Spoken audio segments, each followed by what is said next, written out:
Yan po, tinatanggal ni Kuya Harry yung excess dun sa gitna para may sagad yung ating molde doon sa dulo-dulo ng molde. Yan, para tapos ng gusto.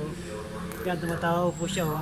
Kung galit kayo kay Jerry Boy, i-subscribe nyo lang Natawa mga niya idol. sa ginagawa niya. Ewan ko kung bakit. Siguro first time niya kasi.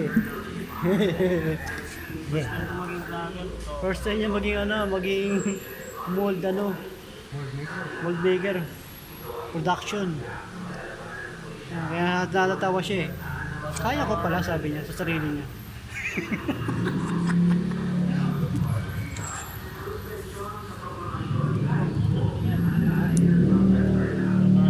Para hindi na sa mag-ano. Para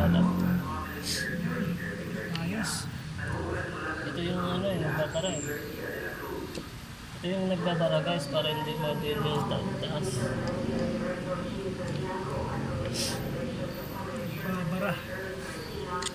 Ayan.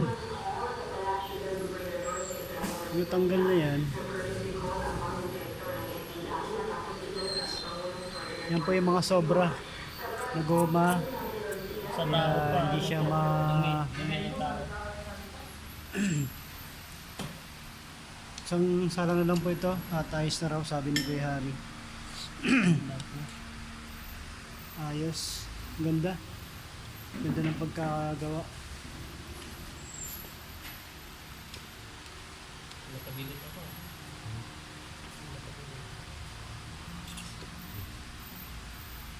Guys, kung galit kayo kay Jerry Boy, subscribe nyo naman.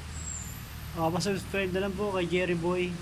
Para lagi kayo updated sa Pati mga si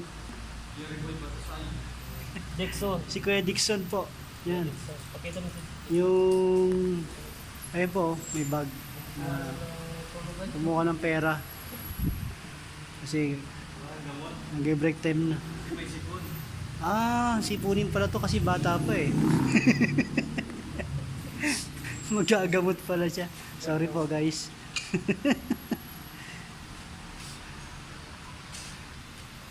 Yan. Ginawa namin yung tayo niya guys. Dumi ng ano to. Pakita ko po lang yung yung nagawang trabaho.